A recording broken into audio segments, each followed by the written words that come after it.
Halo semuanya, kami dari kelompok 4, mata kuliah Matematika Elektronika 2, program studi Elektronika dan Instrumentasi Universitas Gadjah Mada. Kami akan membawakan materi metode fixed point iteration dengan tema algoritma PageRank Google. Perkenalkan, nama saya Ahmad Faisal Lutfi Rastio dengan NIM 24538715 PA 22868. Saya Arman Hidayat dengan NIM 245405008 PA 22946. Perkenalkan, nama saya Jasmine Radai Syafina dengan NIM 245388160 PA 22826. Halo, kenalin nama aku Muhammad Irfan Permana Putra dengan NIM 2453619 PA 22744. Saya Katerina Ardisa Kanani dengan NIM 2454273 PA 23050. Saya Stanislav Brian Javiasnas dengan NIM 245364141 PA 22748. Nah, di sini saya akan memperkenalkan kalian pada pengertian fixed point iteration. Jadi, pada dasarnya fixed point iteration merupakan sebuah persamaan atau metode numerik yang dapat menyelesaikan persamaan nonlinear, yaitu fx sama dengan 0. Nah, penyelesaian tersebut dilakukan dengan cara mengubah persamaan tersebut menjadi metode iteratif, yaitu xi plus 1 sama dengan gxi. Proses ini bertujuan untuk mendapatkan nilai x yang stabil atau disebut fixed point, atau yang biasa disebut juga dengan titik tetap. Nah, itu terjadi ketika P sama dengan G dalam kurung P. Nah, metode ini bekerja dengan cara melakukan substitusi secara berulang hingga menemukan suatu nilai yang tidak akan berubah lagi secara signifikan atau yang biasa disebut secara konvergen. Sebenarnya metode ini cukup sederhana, akan tetapi hasil akhirnya itu sangat dipengaruhi oleh sifat dari Gx maupun bentuk awal dari X0. Berikutnya itu ada kegunaan fixed point iteration. Yang pertama, yaitu menyelesaikan persamaan transenden. Persamaan transenden itu merupakan persamaan yang melibatkan fungsi non-aljabar. Persamaan transenden itu contohnya sin x sama dengan x atau e pangkat x sama dengan 3x yang tidak bisa diselesaikan pakai aljabar biasa. Lalu berikutnya ada menghitung eigenvalue atau eigenvektor dominan. Dipakai dalam metode power untuk menentukan nilai eigen terbesar dan vektornya. Dalam metode power, kita mulai dari vektor sembarang, lalu kita kalikan matriks berulang-ulang. Lalu yang ketiga, itu ada skalabilitas. Fixed point iteration itu sederhana dan tidak butuh operasi yang rumit. Karena metode yang sederhana, fixed point iteration gampang diprogram dan dijalankan di komputer. Google PageRank merupakan suatu algoritma fundamental yang dikembangkan oleh pendiri Google, yaitu Larry Page dan Sergey Brin. PageRank dikembangkan untuk secara objektif, mengukur totalitas kepentingan relatif sebuah halaman web dalam jaringan internet. Dalam menghadapi skala data yang semakin masif, PageRank harus mengevaluasi triliunan tautan, dan solusi aljabar linear tradisional menjadi tidak praktis. Oleh karena itu, PageRank diformulasikan sebagai masalah fixed point iteration. Metode numeric efficient ini memungkinkan sistem untuk menemukan vektor peringkat atau eigenvektor yang stabil dan konvergen melalui serangkaian pengulangan sederhana.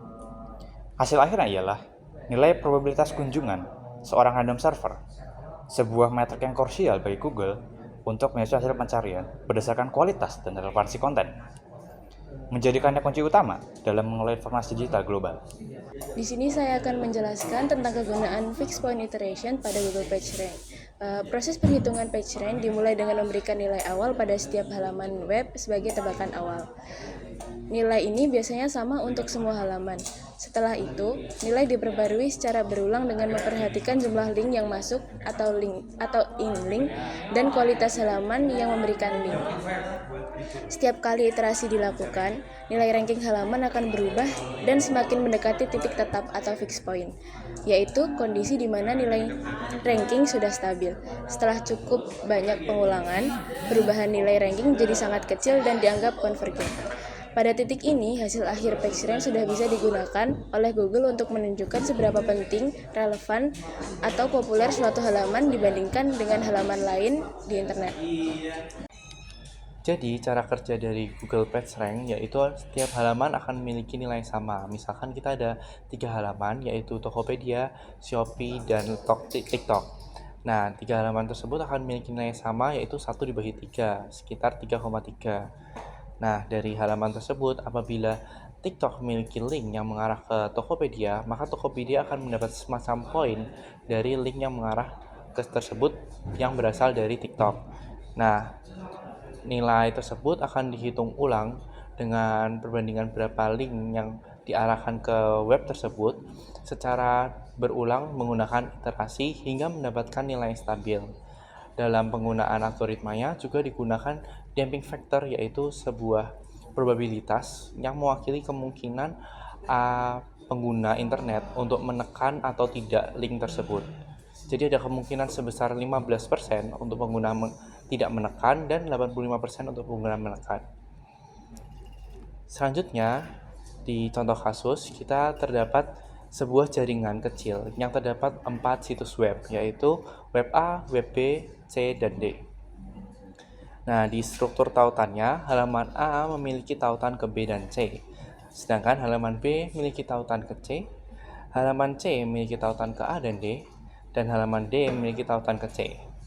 Sehingga kita akan menggunakan rumus yang ada di sini, yaitu dengan rumus PageRank untuk halaman webnya sama dengan 1 dikurangi damping factor, yaitu sekitar 0,85 atau 55%, ditambah damping factor dikali sigma n sebanyak PageRank sebanyak link tersebut yang diarahkan ke web tersebut. Pertama-tama, kita akan mengasumsikan bahwa semua halaman akan memiliki PageRank yang sama. Di sini ada 4 halaman, yaitu halaman A, B, C, dan D. Maka, kita dapat menentukan PageRank dari setiap halaman, yaitu 1 dibagi 4, yaitu 0,25. Maka, PageRank dari halaman A, B, C, dan D akan memiliki nilai 0,25. Untuk perhitungan iterasi pertama, kita akan mengambil contoh, yaitu menghitung PageRank halaman A. Berdasarkan rumus yang telah disebutkan sebelumnya, PageRank dari halaman A dapat dihitung dengan rumus 1 dikurangi D atau faktor peredaman, yaitu 0,85, ditambah D faktor peredaman, yaitu 0,85, dikalikan oleh PageRank C per CC. Maksud dari PageRank C dan CC di sini adalah PageRank C merupakan PageRank dari halaman C yang memiliki tautan ke halaman A, dan CC di sini merupakan jumlah total tautan yang dimiliki halaman C kepada halaman A dan D. Maka dari PageRank C dan CC di sini dapat kita tulis sebagai 0,25 dibagi 2, yang memiliki hasil PageRank dari A adalah 0,25625. Untuk menghitung PageRank dari halaman B, C, dan halaman D, kita juga menggunakan konsep yang sama. Pada PageRank halaman B, kita akan menggunakan PageRank halaman A. Hal ini dikarenakan halaman A memiliki tautan ke halaman B.